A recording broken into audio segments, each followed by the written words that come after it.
came from my two business partners, Cédric and Fabio, who started the company. They were both in microfinance.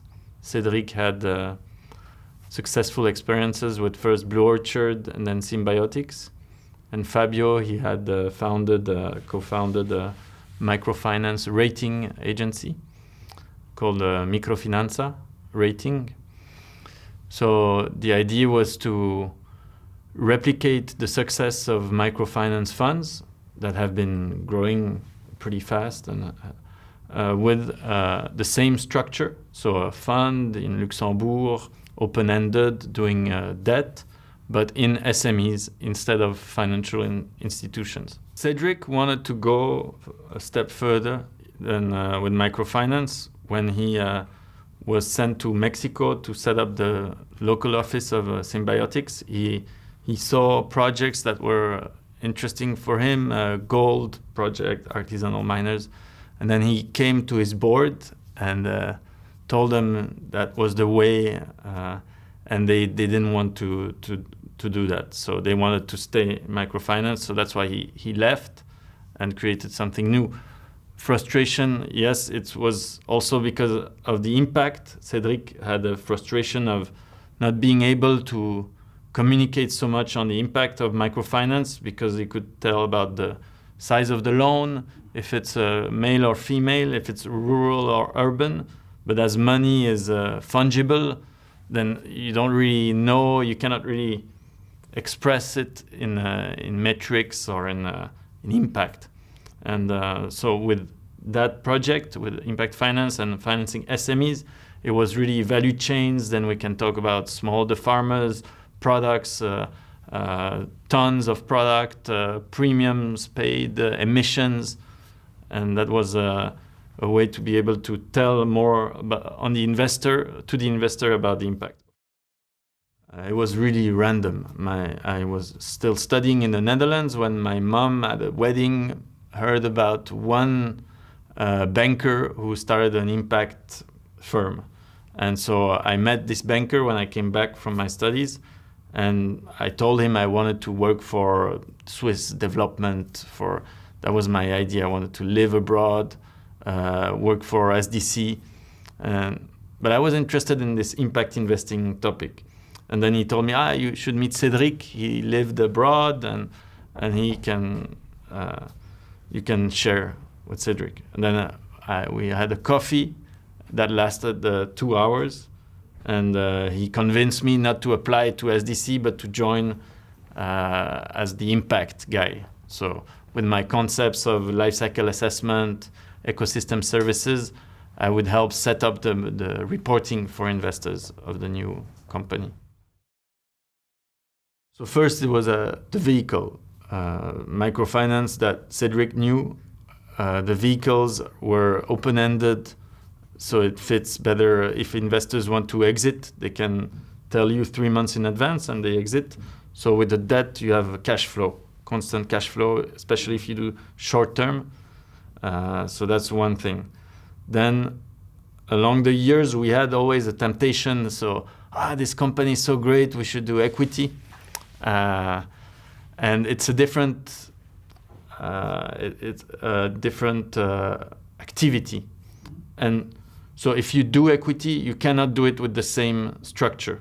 Our fund is not, we're not equipped to do equity because there is the remuneration is not adapted to, because it's more intensive in terms of work. If you do equity, if you do it well, you have to get involved, to be very active. And this the cost structure doesn't justify it. So for a long time we didn't, but now we're thinking about it. And more concretely, we're doing it now with a few projects that need equity more than debt and need our involvement. We will do now equity, but outside the fund. It started with families and friends, and I had the opportunity with my family. I asked the person in charge, Marie-Christine, Marie-Christine, I'm starting this business. Can I go and present? We have a fund. And so she let me present at the General Assembly to all the cousins. And very early on, they supported me to start. So we started with 3 million. That was 2011. And then with Cedric, our network of friends and friends of our parents, we grew like this in the beginning. Geographically, we started global. Cedric has this experience in microfinance. They were going everywhere.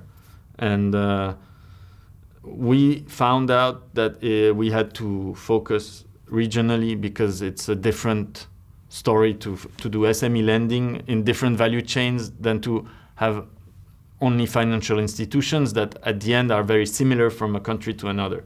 So we decided that we went to Cambodia, to Vietnam, to Kazakhstan, Madagascar, but Georgia. But then we decided, no, we have to have boots on the ground, because when you do this kind of credit, you have to be able to go fast and see what's going on and take a decision. So we couldn't be global. So that's why we focused on Latin America. So at the beginning, because we had 3 million, we could do loans that were 500,000, 300,000. And if you lend that, you have to go to a certain size of company. And now that we are bigger, we can do larger loans. And it's, different type of company that, from 1 to a 5 million loan, you don't go to the same target. And it proved that it's less risky, because when you're in the small size, then they are more vulnerable to a shock. It was by choice. At start, also Cedric and Fabio wanted to go in water, sanitation, energy. So the idea, I was checking the documents for the interview in our archives, looking at the first presentation of the fund, and it was the base of the pyramid, and how to link the base of the pyramid to technology. And so lots of projects were solar panel, decentralized, or any type of sanitation, but we found out that these were lots of projects in energy or in sanitation were very early stage and needed equity. Whereas food and agri, there is much more companies that are established and that need working capital also. It's vital when you buy and sell. Lots of them are intermediaries. They buy to smallholder farmers, so they need debt to grow. And it proved well, because when the pandemic happened, the fact that we were in food and agri, everything continued to be produced and to flow. So it's quite defensive also. And also the consumer, the consumer is much more aware or concerned in food, because for the products, the traceability, what's in it. So there's much more potential to grow for companies that have an interesting business model with transparency, with social impact, environmental impact that is measured or that is positive, where you restore ecosystems. And when I arrived, I was the impact guy. I looked what was available to report on the impact. There was a few initiatives, but we were not convinced by how they worked. We wanted to have a tool to look at really the value chain, not only the company itself, but the supplier or sometimes the client, where the impact is. And so we decided let's invest in a system, web-based, and it was a significant investment, and we were all enthusiastic about the fact that everything else was not very exciting. So they said, okay, let's start a business for that. We'll sell monitoring services to other funds. And So boom, ESA, we invested 150,000 in the system with IT specialists to have it web-based, and then it's true we were struggling to find money also, and we had a good board that told us, okay guys, you have to focus. You cannot start impact monitoring service and a fund at the same time. You have to decide. So we decided to focus on the fund, and we didn't do any marketing or sales for the impact system that remained proprietary, but still in this ESA, only serving the fund. And with the years it evolved, especially with the, now the how you call it, regulatory. We had to adapt our metrics to what the regulator is asking. Those sustainable disclosures, they were a good thing. It was very fast. It was surprising. Finance went faster than the industry. So, and we adapted to that. We were Article 9, so the highest standard of sustainable fund. And I think it goes in the right direction, because otherwise you have so much marketing that, it's difficult for the consumer to know if a product is really sustainable or not. So there's a whole process where we start, it's a entonnoir, a funnel, and we have a dedicated person who looks for prospects. What we do is that we have a very good now financial tool where we enter the data that they give us. Well, he looks for them in our network. We go to conferences. We get sometimes contacted on the internet, but we have to go scouting for those companies. So we go to Biofach in Germany, the organic fair, the biggest one. We go some fairs in the US on food, where you find the entrepreneurs selling their product, and we're interested in this value chain, this country, and we go to them and saying, look, how is it going? Do you need financing? So that's how we find them, and then it goes to the model, and we quickly see if they are over-indebted or if they don't manage their inventory well, and they are disqualified. So that's a first check. And then, so desk review. And then if we approve that, the colleague prepares a case, and then at the management committee, we approve a due diligence. Then it's going on the field, 2 persons, at least 2 days, to do a due diligence. And then it comes through to the investment committee, that is with externals. That there is, we have one board member and me, and sometimes externals that we activate that are experts in different fields.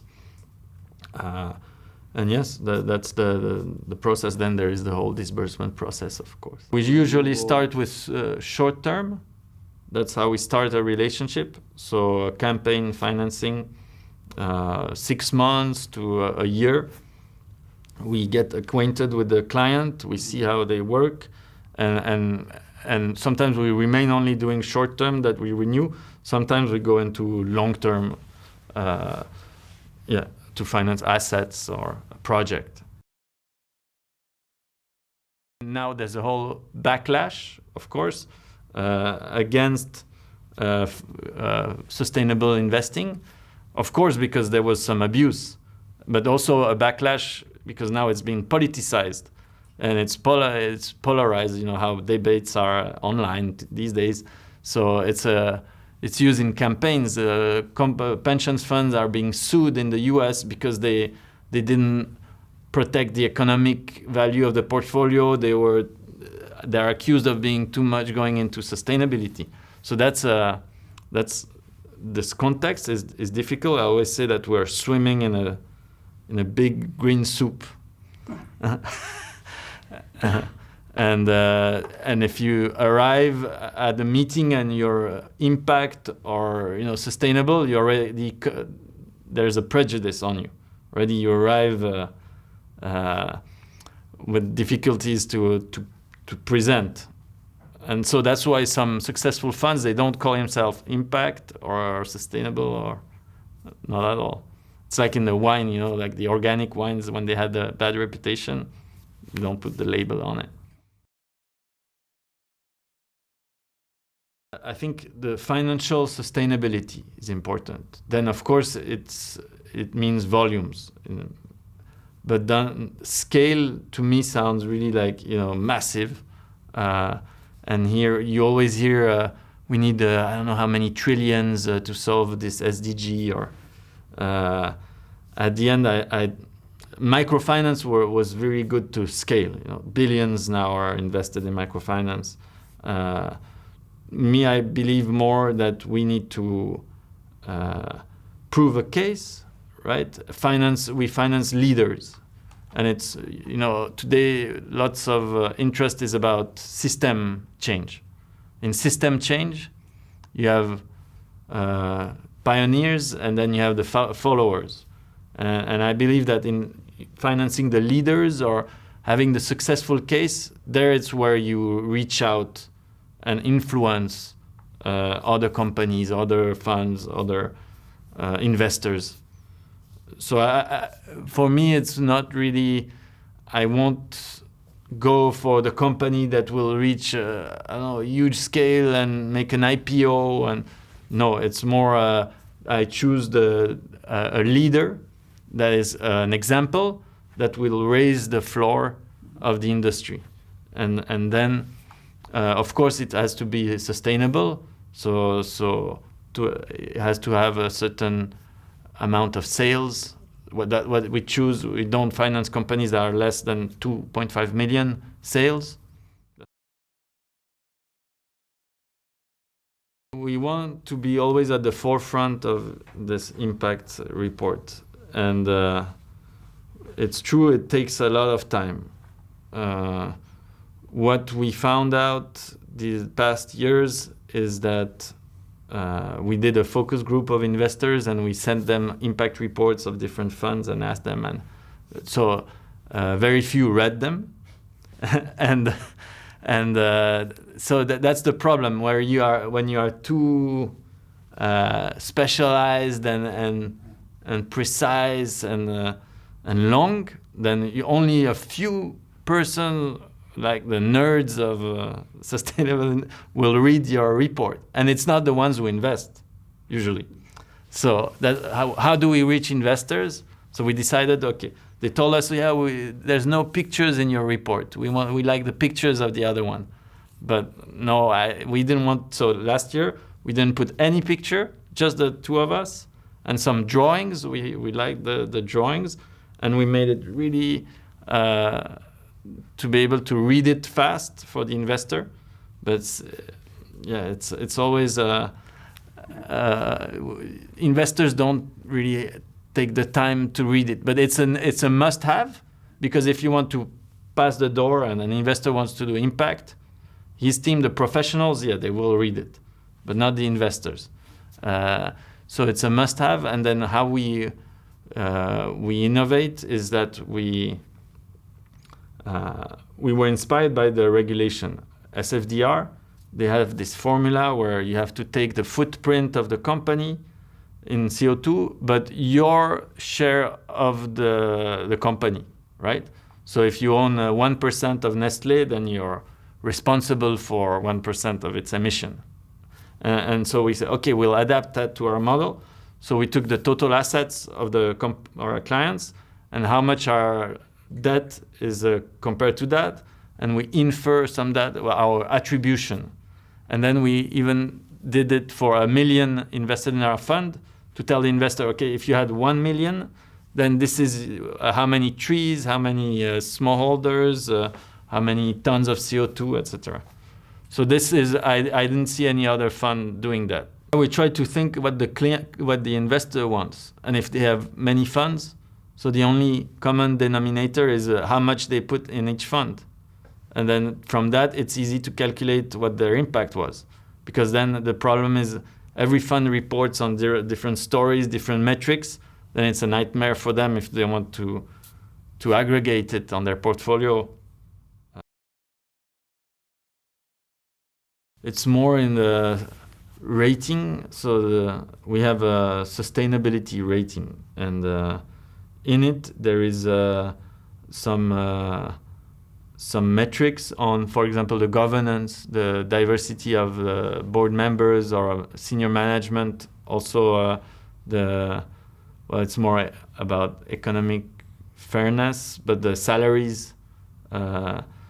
This we ask companies to report on it, and we give them a score. Where we want to have a positive impact, we question ourselves, for example, on female. How can we help women in the regions where we are? And because we did a lot of smallholder farmers, there is a tendency to say, I have 50% smallholder farmers that are female. But the problem is, if you look further, that those female smallholder farmers, usually the husband left for the town or for the US. They have the kids. They don't have the property title of the land, so they cannot borrow. They cannot reinvest in their plantation. And it's difficult to take care of a plantation and the kids at the same time. So we thought, okay, we could do another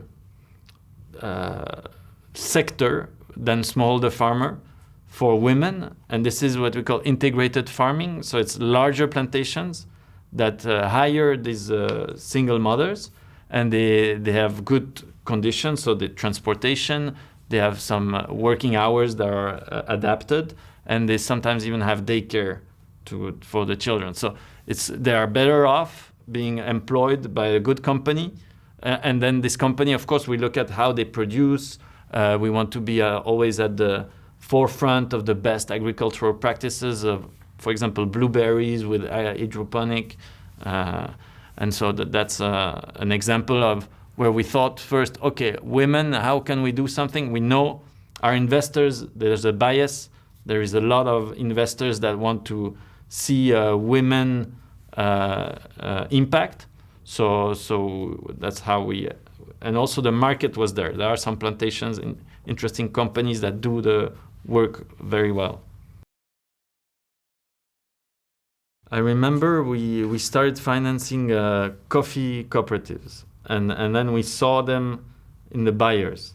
And also we financed a roaster in Geneva that wanted to work with small-scale producers, with groups of and so we knew that there were some groups of roasters that bought together to farmers, to groups of farmers, and so we put them in touch. And the guy works for Cooperative Coffee. He's a French guy, and he knew the guys from Eticable.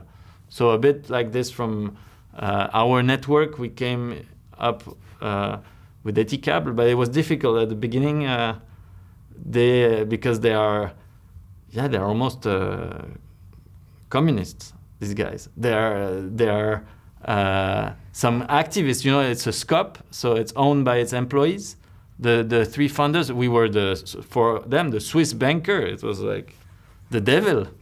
So it took us some time to build this trust, to visit them, talk with them, talk to the three different founders.